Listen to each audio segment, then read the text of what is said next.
తాకట్లో ఉన్న మీ బంగారాన్ని విడిపించి ఆ రోజు ఆన్లైన్ రేటుకి కొంటాం. Sharma gold company.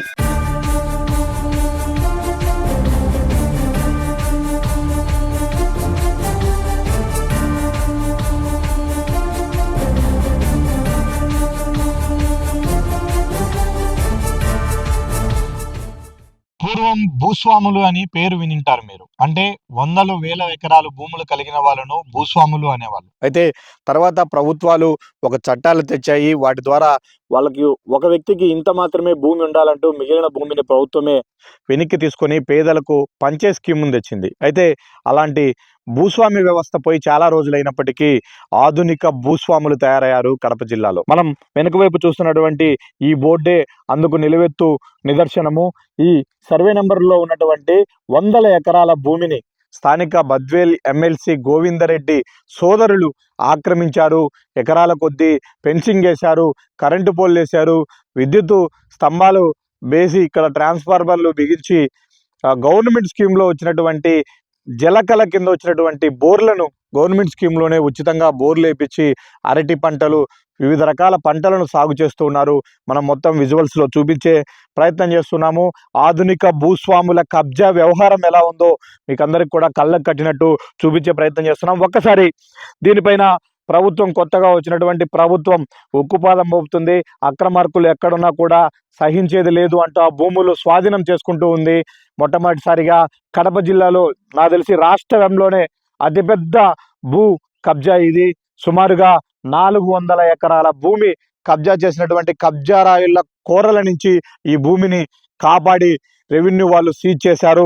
ఇది ప్రభుత్వ భూమి అంటూ కూడా బోర్డు ఏర్పాటు చేసిన పరిస్థితి కనిపిస్తోంది. కడప జిల్లా కాశీనాయన మండలం నాయినపల్లి గ్రామ పొలం సర్వే నెంబరు 129లో 1 319 ఎకరాలు, అలాగే సర్వే నెంబరు 130లో 162 ఎకరాలు, అలాగే సర్వే నెంబర్ 217లో 856 ఎకరాలు. ఈ సర్వే నెంబర్లు కొండ మరియు అటవీ భూమి ఉన్న కారణంగా జిల్లా కలెక్టర్ ఆదేశాల మేరకు ఈ ఆక్రమణను తొలగించాము. ఇందులో మళ్ళీ ఎవరైనా ఆక్రమణలకు పాల్పడితే చట్ట ప్రకారం చర్యలు తీసుకుంటాము అంటూ రెవెన్యూ అధికారులు స్థానిక తహసీల్దార్, కాశీనాయన మండల తహసీల్దార్ ఏర్పాటు చేసినటువంటి బోర్డు ఇది. ఈ బోర్డు నుంచి మొదలుకొని కనుచూపు మేరలో ఇక్కడ కనిపిస్తున్నటువంటి మన కెమెరామ్యాన్ చూపించే ప్రయత్నం చేస్తున్నాడు. ఇదంతా కూడా కొండ పోరంబోకు, కొంత ఫారెస్ట్ ల్యాండ్ కూడా ఉంది.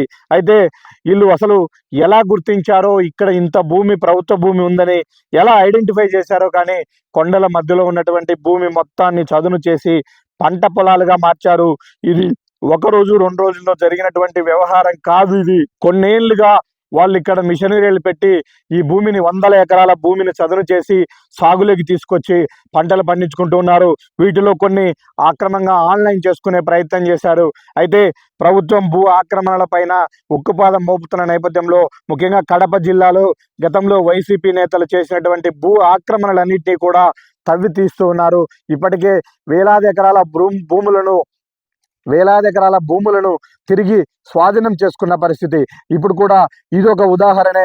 మొత్తం ఈడ రెవెన్యూ అధికారులే స్వయంగా మెన్షన్ చేసినటువంటి రికార్డు ప్రకారం 319 ఎకరాలు, 162 ఎకరాలు, 856 ఎకరాలు, అంటే సుమారు 1000 ఎకరాలకు పైగా భూమి ఉంది. ఇదంతా కూడా ఆక్రమణలకు పాల్పడ్డారు, ఆక్రమణలకు గురైంది. దీన్నంతా కూడా తొలగిస్తూ ఉన్నాము, సీజ్ చేస్తున్నాము. భవిష్యత్తులో ఎవరైనా మళ్ళీ ఈ ఆక్రమణలకు పాల్పడితే చట్ట ప్రకారం చర్యలు తీసుకుంటామంటూ రెవెన్యూ అధికారులు ఏర్పాటు చేసినటువంటి బోర్డే ఇందుకు నిలువెత్తు సాక్ష్యము. ఇంత భారీ ఎత్తున కబ్జాకు పాల్పడ్డారు అంటే వీళ్ళ వెనుకున్నటువంటి అండదండలు ఎవరి, వీళ్ళ వెనుకున్నటువంటి ధైర్యం ఏంటి?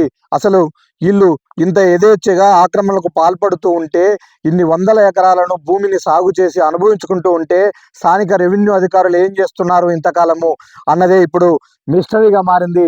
అసలు ఈ భూమిని విజిట్ చేయడానికి వచ్చినటువంటి స్థానిక ఆర్డీఓ చంద్రమోహన్ ఆశ్చర్యపోవడం ఆయన వంతైంది. అసలు ఇక్కడ రెవెన్యూ వ్యవస్థ ఉందా లేదా అన్న కోణంలో కూడా ఆయన ఒకంత ఆశ్చర్యాన్ని వ్యక్తం చేశారు. రెవెన్యూ అధికారులపైన ఆగ్రహం వ్యక్తం చేశారు. ఎందుకు ఇన్ని రోజులుగా దీనిపైన చర్యలు తీసుకోలేదు? ఏదో 1 ఎకరానో 2 ఎకరాలో ఎక్కడైనా చదును చేసి ఆక్యుపేషన్లోకి వెళ్తే అది తెలియకపోవచ్చు. కానీ ఇన్ని వందల ఎకరాలను ఆక్యుపై చేస్తూ ఉంటే, ఆక్రమిస్తూ ఉంటే రెవెన్యూ వాళ్ళకు తెలియకుండానే ఇదంతా జరిగిందా? గతంలో ఇక్కడ పనిచేసినటువంటి రెవెన్యూ అధికారులు ఎవరు? వాళ్ళందరికీ కూడా నోటీసులు ఇచ్చి వాళ్ళందరిపైన చర్యలు తీసుకునే ప్రయత్నం ఇప్పుడు చేస్తూ ఉన్నారు. అందులో భాగంగానే అంటే ఇన్ని వందల ఎకరాలు ఆక్రమించింది స్థానిక ఎమ్మెల్సీ గోవిందరెడ్డి సోదరులు సత్యనారాయణ, చిన్న సత్యనారాయణ రెడ్లు అని చెప్తూ ఉన్నారు. వాళ్ళ హ్యాండ్ ఓవర్లోనే ఉంది. కొంత స్వయంగా వాళ్ళే ఆక్యుపేషన్లోకి వెళ్ళారు, మరికొంత బినామీల పేర్లతో ఆక్రమించారు అని రెవెన్యూ వాళ్ళు చెప్తూ ఉన్నారు. అయితే ఒక ఎమ్మెల్సీ బంధువులే ఇంత వందల ఎకరాలు ఆక్రమిస్తే రాష్ట్ర వ్యాప్తంగా ఉన్నటువంటి ఎమ్మెల్యేలు, ఎమ్మెల్సీలు, ప్రజాప్రతినిధులు అందరూ కూడా ఇలాంటి ఆక్రమణలకే పాల్పడితే ప్రభుత్వ భూమి ఒక సెంటైనా మిగులుతుందా? అసలు భవిష్యత్తులో పేదలకు ప్రభుత్వం పంచాలనుకున్నా కూడా ప్రభుత్వ భూమి మిగిలే పరిస్థితి లేదు. కొండలను, గుట్టలను, వాగులు, వంకలు అన్నీ కూడా చదును చేసేస్తున్నారు, అన్నీ కూడా ఆక్రమించుకునే ప్రయత్నం చేస్తూ ఉన్నారు.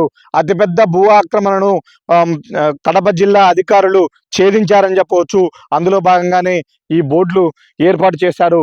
దీనికి పాల్పడినటువంటి, దీనికి సహకరించినటువంటి వారిపైన, అధికారులపైన చర్యలు తీసుకోబోతున్నారు. మరో ముఖ్యమైనటువంటి విషయం, అసలు ఒక సర్వీసు, ఒక రైతు, ఒక ఫార్మరు తన పొలంలోకి విద్యుత్ సర్వీస్ కావాలి అంటే ఎన్ని రకాలుగా తిప్పలబడాలో, ఎన్నిసార్లు అధికారుల చుట్టూ తిరగాలో మనకు తెలుసు. అలాంటిది ఎలాంటి డాక్యుమెంట్లు లేని పూర్తి పోరంబోకు భూమి, ప్రభుత్వ భూమిలో ఇంత యథేచ్ఛగా విద్యుత్ స్తంభాలు నాటి, కరెంటు లాగి, అంటే విద్యుత్ సప్లై చేసి ట్రాన్స్ఫార్మర్లు పెట్టి బోర్లు వేశారు అంటే విద్యుత్ అధికారులు ఎంత బరితెగించారు, ఈ కబ్జా రాయిల నుంచి ఎన్ని లక్షలాది రూపాయలు వాళ్ళు లంచాలుగా పొందారు అన్నదే ఇప్పుడు చర్చించుకుంటూ ఉన్నారు.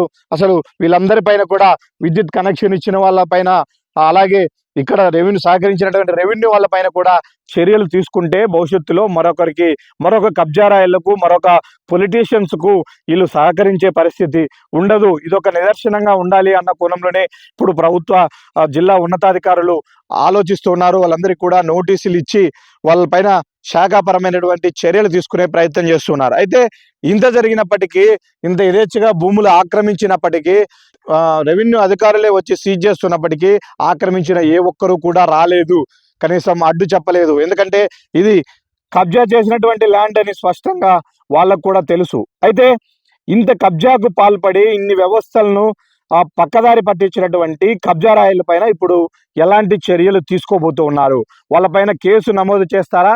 ఎఫ్ఐఆర్ నమోదు చేసి వాళ్ళను కూడా ఇంట్రాగేషన్ చేస్తారా?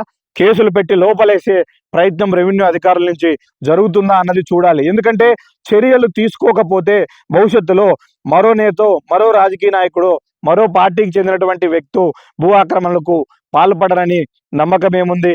కేవలం పోతే భూమే కదా పోతుంది, కాబట్టి కబ్జా చేద్దాం, వీలైనన్ని రోజులు దాన్ని అనుభవించుకుందాము అనే ఆలోచనలో ప్రతి ఒక్కరూ కబ్జాలకు పాల్పడే అవకాశం ఉంటుంది. కాబట్టి ఎవరైతే భూ ఆక్రమణకు పాల్పడ్డారో వారిపైన కేసులు కట్టి చర్యలు తీసుకుంటే మరొకరు భూ ఆక్రమణలకు పాల్పడకుండా ఉండే అవకాశం ఉంటుంది అన్నది ఇప్పుడు అందరి నుంచి కూడా వినిపిస్తున్నటువంటి డిమాండ్. చూడాలి, ఇందులో భూ కబ్జాకు పాల్పడినటువంటి రాజకీయ నేతల బంధువులు కావచ్చు, అలాగే వీళ్లకు సహకరించినటువంటి రెవెన్యూ, విద్యుత్ శాఖ అధికారులపైన ప్రభుత్వం ఎలాంటి చర్యలు తీసుకుంటుందో వేచి చూద్దాం. వీడియో జర్నలిస్ట్ సాగర్తో సుదర్శన్ రెడ్డి, సుమన్ టీవీ, కాశీనాయన మండలం.